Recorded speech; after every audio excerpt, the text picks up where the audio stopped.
Hey, what's up? If you haven't heard of it before, Grandma Pie is a utility pan-style pizza designed by Italian grannies who are usually tasked with feeding a lot of people quickly. This is the easy pizza that you make last minute to satisfy the hungry people that you love, and in my opinion, this pizza punches way above its weight class. In this video, I'm gonna show you how to make the dough without a stand mixer in 20 minutes, how to make a simple but delicious Italian sausage from scratch, and a few different ways to build this pizza. One is the Grandma Classic, and the other is a specialty that my mentor, best friend, and pizza genius, Ted Wilson, came up with. The second pizza is really unique, and you guys are gonna wanna make it immediately. To get started, I'll glug 210 grams of beer into a saucepan and briefly heat it until it's about 80 to 90 degrees Fahrenheit. If you don't drink beer, sub in water. That'll work totally fine. Once my beer is warmed up, I'll add in 7 grams or 1 packet of instant yeast, then I'll stir that in to dissolve it. There we go. Next in goes 15 grams of olive oil, then I'll set this aside. From here, I'll grab a medium bowl to combine my dry ingredients. That'll be 350 grams of all-purpose flour, 5 grams of salt, and 8 grams of sugar. Next, I'll grab a spoon and just stir until that's combined.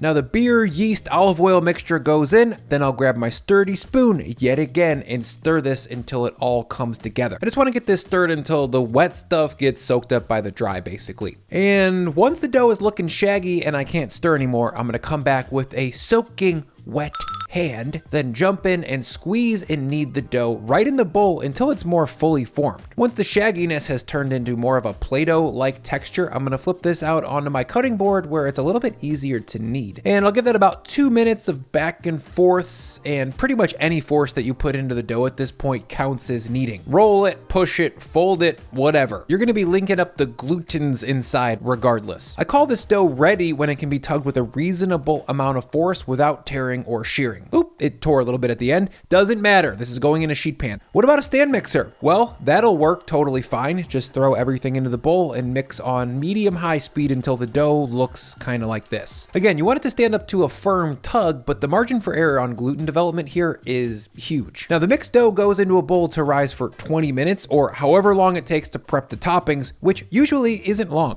For that, into a bowl, I'll combine 1 whole baby can of tomato paste, or about 150 to 170 grams. Behind that, 10 grams of sugar, 2 grams of salt, 1 gram black pepper, a pinch of dried basil, a pinch of dried oregano, 1 gram onion powder, 1 gram garlic powder, 10 grams of olive oil, and then finally 150 grams of water. Next, I'll just whisk that until the water and tomato paste are combined. This is the simplest, fastest way that I know how to make pizza sauce that still tastes good. Smooth, sweet, and very basic. If you want to make this pizza even easier on your future self, I'd say make a 2 times batch and freeze half of it. The prep time for a 2 times batch is exactly the same as it is for a 1 times. Next, since we all love the taste of things made from scratch, we're gonna make some super fast, flavorful Italian sausage, or as the St. Louis grannies call it, salsiccia. For that, I'll grab 1 pound or 450 grams of 80/20 ground pork and dump it into a bowl. Behind that, I'll add 7 grams of salt, 2 grams black pepper, 2 grams ground fennel seed, or 1 gram of anise seed, then 3 to 5 grams of chili flakes, 10 grams of minced garlic, and 5 grams of red wine vinegar. Now, I'll just jump in and squish the meat until all the spices are intermixed evenly. Of course, store-bought Italian sausage is totally fine for this. I just think this homemade version is so easy and so tasty that it's worth sharing with you guys. And once my meat is all smushy and full of fennel flavor, I'm gonna drop the fresh sausage onto a little baby sheet tray, then spread it out into a meat sheet. I'm pre-cooking the sausage before putting it on the pizza for aesthetic reasons that you'll see in just a minute. For now, the sausage goes into a 350F oven to bake for 12 to 15 minutes. I want to cook this stuff until it's almost cooked through and the meat is taken on just a little bit of browning on top. I say almost cooked through because this sausage is also going to be getting 15 minutes of bake time on the pizza, and we don't want to squeeze out too much of the sausage juices inside the meat. And once the meat's out of the oven and rested for a couple minutes, I'll get in there with my hands and crumble it down. Pre-cooked crumbly sausage eats a lot differently than the larger nuggets that you've seen me drop raw right on top of pizzas like Chicago Tavern or Deep Dish. I like crumbly pre-cooked sausage because it covers more surface area, and in my opinion, it integrates with each bite a lot more. Once my sauce and sausage are prepped out, I'm going to preheat my oven to 550F, or the hottest your box will go, and I also recommend having a pizza steel or stone in there when baking pan pizza. If you don't have one though, no no big deal. Now, while that heats up, I want to thank Bombas for continuously keeping my feet nice and comfy and for sponsoring this video. Normally, I am not the type of person that thinks at all about what kind of socks they wear. I usually just buy whatever's on sale and then I suffer the consequences later. But then I put Bombas on my feet and I get it now. These aren't just socks, they're grown-up socks that upgrade your entire life. Bombas spent over 2 years on R&D on these socks and it shows. These are not just run-of-the-mill socks. They're made from really high quality materials and they've got built-in arch support. And there's no weird toe seam at the end to drive you nuts when you're wearing tight shoes. I recently picked up a pair of their performance golf socks, which I then promptly wore to shoot a tidy 38 on the front 9. Now I'm over here thinking about replacing my entire sock drawer with these things for performance reasons. Yes, Bombas make you good at golf, but they also make you feel good as a person. For every pair of Bombas that you buy, they donate a pair to someone in need. So far, they've donated over 140 million essential clothing items and have donated to people experiencing homelessness across the country. So if you want to buy some socks right now, new customers will get 20% off their first purchase over at bombas.com/BrianL when you use code BrianL at checkout. Again, the link is right over there and down in the description, code BrianL. Thank you, Bombas. Now to build this pizza, I'm gonna liberally oil a half sheet pan with about 3 tablespoons of olive oil. Once it's on the pan, I'm gonna massage the oil gently and tenderly into each corner of the sheet tray. Make sure to get the oil spread all the way up the sides of the pan as well. Next, I'll move my dough over to a lightly floured surface and hit it with just a little bit more flour, then degas it with my palm to avoid any large bubbles. Now with rolling pin in hand, I'm gonna jump in and roll this dough until it's a rectangle that's roughly 80% the size of my sheet pan. I'm opting to roll this with a pin over pushing it out by hand directly in the pan, mainly because it's faster. And after a quick flip and a little bit more flour, I'm gonna keep rolling this out, but this time horizontally. And once it's getting close to all the way spread out, it should be about 1/8 of an inch thick. Before you drop the dough into the sheet pan, this is the general form factor and size you should be striving for. Next, I'll grab my oiled up sheet pan and carefully lay my dough into it. Then I'm gonna tuck the dough up against the side and into each corner. This is where using all-purpose flour over bread flour really comes in handy. A bread flour dough would be snapping back really hard at this point, and it would require at least a 5 to 10 minute rest. This all-purpose dough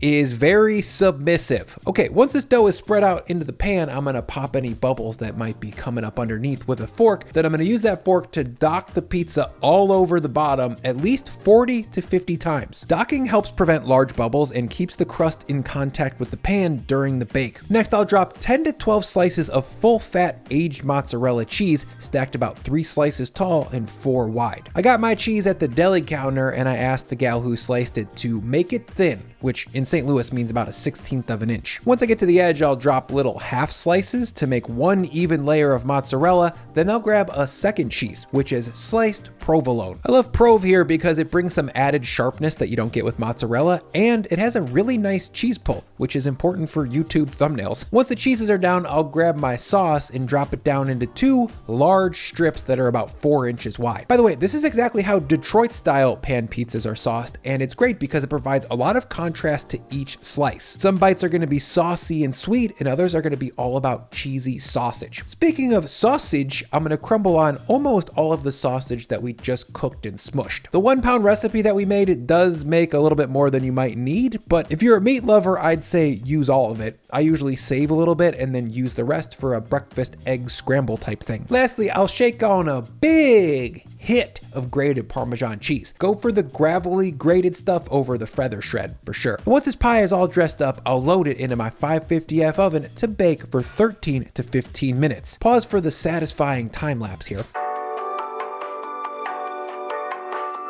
And after 15 minutes, I'm gonna pull this baby out of the oven and take a look. Wow, that is a really cool style of pizza. It gets a lot more dynamic of a crust than a standard issue sheet pan pie. Now I'm gonna slide this pizza onto a wire rack to rest for a couple minutes because the bottom can get steamed up and soggy in the pan. Now let's taste this thing. The crust around the outside is really, really crispy, and then this middle stuff is super tender and kind of flaky, almost like a biscuit. Then the crumbly sausage brings this light, fragrant anise flavor. The sauce is a little bit sweet, and then it's all bound together by those 2 cheeses. It's really good pizza, truly. Now, I promised you guys a unique take on this pizza, so here it is. I'll start with a panned up dough and 2 layers of cheese, just like I did before. Then I'll grab an 8-ounce bag of baby spinach and dump that thing right on top. From here, I'll just spread that out to get it within the bounds of the crust. That looks pretty good. Next, I'll drop 20 to 25 slices of garlic that I've cut and briefly soaked in olive oil. The olive oil is essential because it keeps the garlic from burning during the high heat bake. Next, I'll drop on a lot of partially rendered thick cut bacon, about 30 to 40 little chunks, I would say. By the way, to prep this bacon, I roasted it at 350F for 20 minutes on a wire rack. Don't render this bacon until it's crispy because it's gonna spend about 15 minutes more in a very hot oven and it'll burn if you pre-cook it too much. The last pre-baked topping is again a liberal hit of grated Parmesan cheese, 2 big handfuls at least. Now we'll head over to an absolute gem of a time lapse. Look at that spinach melt into the cheese, you guys. That's insane. And after 15 minutes, we've got a really awesome variation on the grandma pie. To finish it, I'll grab a 50-50 mix of olive oil and fresh lemon juice. Then I'll shake it up to emulsify, then I'll drizzle it all over the pizza. Don't be shy. This pizza is defined by the post-baked dressing of oil and acidity. Now, one more very generous dose of grated Parmesan cheese to gild the lily, and we're done. And that's a spinach and bacon pizza brought to you by me, who learned how to make it from a guy named Ted. Ted, if you see this video, thanks for teaching me how to make pizza. I love you. Now, let's taste this thing. That sharp piquant flavor that the provolone has is particularly noticeable on the spinach pizza, and it is really, really good. Plus the spinach is kind of meaty. You pair that up with the garlic and the smoked bacon and all that nutty Parmesan. It's good. If you guys like this video, please watch another. The one on your screen is the one that YouTube thinks that you want to snack on next. Is YouTube right? You better watch it and find out. I'll see you there.